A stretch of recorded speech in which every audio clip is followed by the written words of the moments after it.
নমস্কার। ১ জানুয়ারি ২০২৬ শুভ নববর্ষ। আজকে আমার টপিক হলো ইন্ডিয়ান এডুকেশন সিস্টেম। বর্তমান সময়ে আমাদের এডুকেশন সিস্টেমের মূল লক্ষ্য হলো শিক্ষার্থীর সর্বাঙ্গীন বিকাশ। কিন উম আ আমাদের এডুকেশন সিস্টেমের এনইপি 2020 এর মাধ্যমে বিভিন্ন সুধার করা হয়েছে। বিভিন্ন ত্রুটিগুলোকে সুধার করে উম সেখানে শিশুর সর্বাঙ্গীন বিকাশের উপর মূলত বেশি করে জোর দেওয়া হয়েছে এবং শিশুর সর্বাঙ্গীন বিকাশটা হবে তার উম ছোটোবেলা থেকে, অর্থাৎ ছোটো অ্যা শ্রেণী থেকেই তার সর্বাঙ্গীন বিকাশ হবে। ছোটোবেলায় তার শিক্ষা হবে মূলত শরীরকেন্দ্রিক এবং এরপর সে পুঁথিগত বিভিন্ন আচার-আচরণের মাধ্যমে এবং ইন্দ্রিয় শিক্ষণের মাধ্যমে সে নিজের ইয়েগুলি মানে বিভিন্ন জ্ঞান অর্জন করবে এবং সর্বাঙ্গীন বিকাশের মাধ্যমে সে একজন পরিণত ও সামাজিক মানুষে পরিণত হবে। কিন্তু বর্তমান সময়ে আমরা দেখছি যে ভারতীয় এডুকেশন সিস্টেমের অনেক ত্রুটি রয়েছে। এখানে শুধু এখানে শিশু ছোটোবেলা থেকে তার কনসেপ্টগুলি এতভাবে ক্লিয়ার হয় না। বিভিন্ন সরকারি স্কুলে বিভিন্ন সরকারি স্কুলে বা পিতামাতাদের আর্থিক অবস্থা দুর্বলতার কারণে শিশুদের যে শিক্ষার্থীদের যে বেস যে ছোটোবেলা থেকে তাদের বেস ক্লিয়ার হয় না।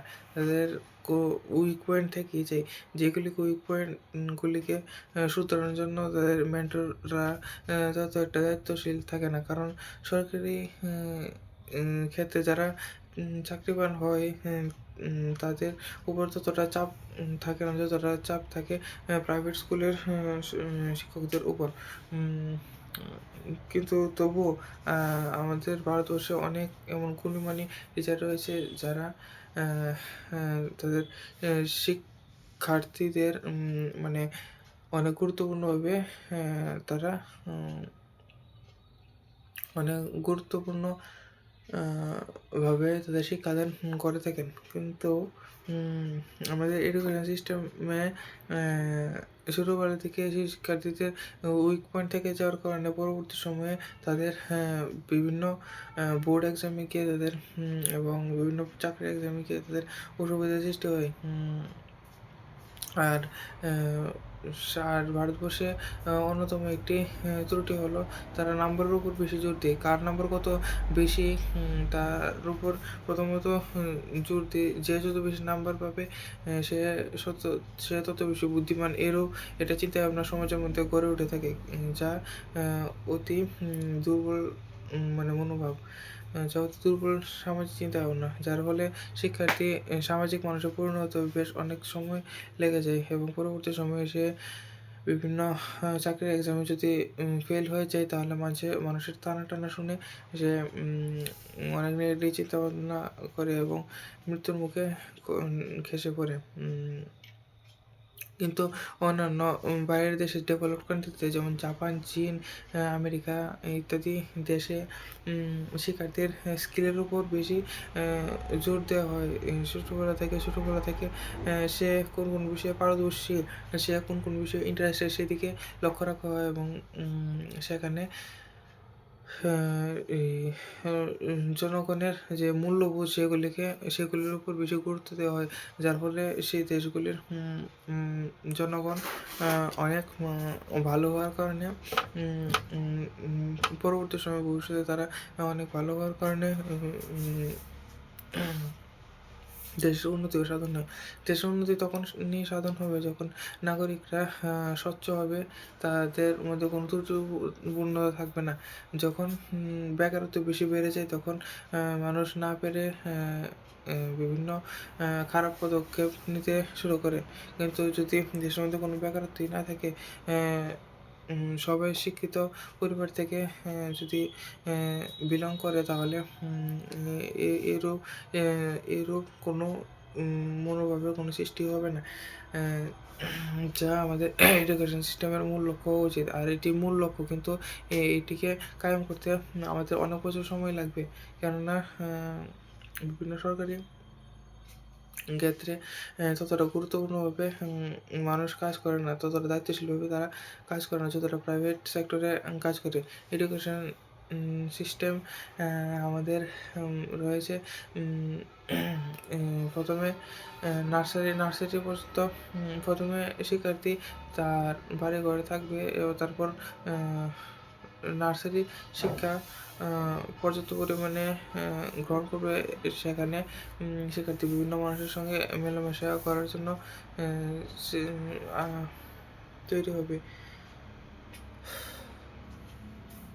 আসলে আমাদের এডুকেশন সিস্টেম প্রথমে এমন ছিল না। প্রথমে আমাদের এডুকেশন সিস্টেম বলতে গেলে নালন্দা বিশ্ববিদ্যালয়ে যেমন ছিল, সেখানে শিক্ষার্থীর ছোটোবেলা থেকে শিক্ষার্থীর সর্বাঙ্গীন বিকাশের দিকে শিক্ষার্থী কোন দিকে বেশি ইন্টারেস্টেড সেগুলি দিকে ফোকাস করা হতো। কিন্তু পরবর্তী সময়ে বিভিন্ন ইতিহাসের বিপ্লব থেকে ইংরেজরা যখন আমাদের ভারতে আসে তখন সেগুলিকে উচিত করে তাদের রীতি ব্যবস্থা চালু করে দিই। কিন্তু বর্তমানে তারা আমাদের ওই পুরনো রীতি ব্যবস্থাকে ধরে রেখেছে এবং আমরা তাদের এই রীতি ব্যবস্থা থেকে উঠতে পারছি না।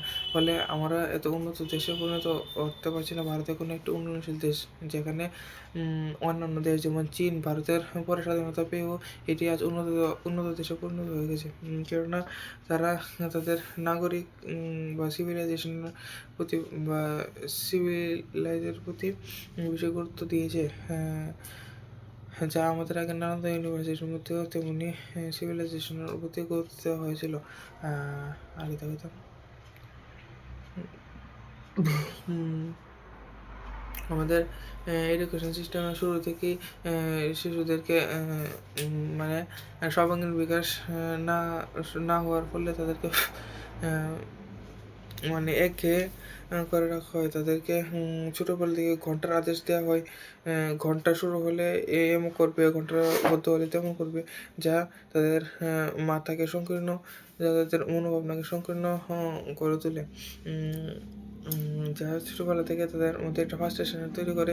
এবং ইংরেজরা মূলত চেয়েছিল ভারতীয়দেরকে তাদের আদেশে কন্ট্রোল করতে। তারা যাতে কোনো প্রশ্ন করানোর ক্ষমতা যাতে তাদের মধ্যে না থাকে। কিন্তু আমাদের বিভিন্ন শিক্ষাবিদ যেমন পাশ্চাত্য শিক্ষাবিদ, আমাদের প্রাচ্য শিক্ষাবিদ যেমন বিবেকানন্দ, রবীন্দ্রনাথ ঠাকুর, গান্ধীজি, পাশ্চাত্যের শিক্ষাবিদ যেমন Rousseau, Socrates, Plato, Froebel, Hegel ইত্যাদি বলে গেছে যে শিক্ষার্থীর সর্বাঙ্গীন বিকাশ হতে হবে। তাকে সে যাতে প্রশ্ন করে যদি সে জানতে চায় তাহলে তার থেকে বড় শিক্ষা, এবং প্রকৃতি থেকে যদি সে আপনা জানতে পারে তাহলে তার থেকে বড় শিক্ষা আর কিছু নেই। আর সেই শিক্ষা তার মধ্যে সবসময় থেকে যাবে, জীবনব্যাপী প্রক্রিয়া হবে।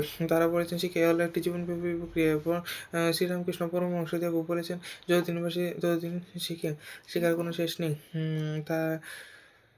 কিন্তু ইংরেজরা ভারতীয়দেরকে এমনভাবে বানাতে চেয়েছিল যাতে তারা কোনো কথা না বলে শুধু ফ্যাক্টরিতে শুধু কাজই করতে থাকে। যার ফলে তারা এই স্কুল সিস্টেমটিকে এইরূপ বানিয়েছিল। যার ফলে এখনও দেখতে পাবে যে স্কুল সিস্টেমে প্রত্যেকটি স্কুলে একটি বেলের মতো একটি সিস্টেম থাকে। এই বেল কেন দেওয়া হয়েছিল আজও প্রশ্ন করে জানা যায় না।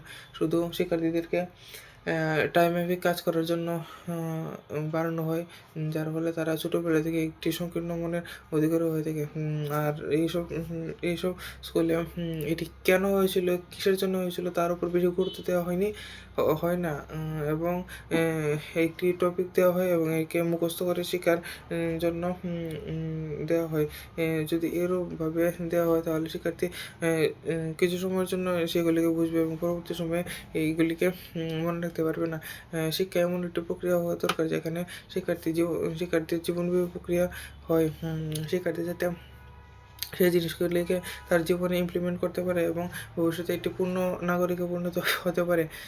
আমাদের আগের শিক্ষা ব্যবস্থা ৫০০ থেকে ৬০০ বছর আগে শিক্ষা ব্যবস্থায় এরূপ ছিল শিক্ষার্থী যাতে সর্বাঙ্গীন বিকাশ হয় এবং সে যাতে নানা কাজকর্ম করে এবং শিক্ষা যাতে তার জীবনে ইমপ্লিমেন্ট হতে পারে। কিন্তু বর্তমান সময়ে তারা প্রশ্ন করে না, খালি একের পর এক একের মতো বেড়ার ফালের মতো একদম মানে এক বেড়া যেদিকে যায় এক বেড়া যদি কাজে যায় তাহলে সকল বেড়া কাজে চলেছে, এরূপভাবে হয়ে গিয়েছে। তাই এডুকেশন সিস্টেমটিকে বদলাতে হবে।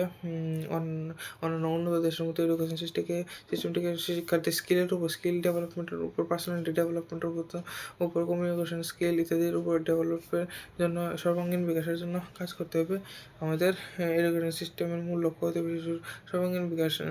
যে লক্ষ্য কায়েম করতে হবে শীঘ্রই, নাহলে দেশের অবস্থা কাহিল হয়ে পড়বে। উন্নত দেশে আর পরিণত হতে পারবে না ভারতবর্ষ, সেটি উন্নয়নশীল দেশে পরিণত হতে পারবে। নমস্কার।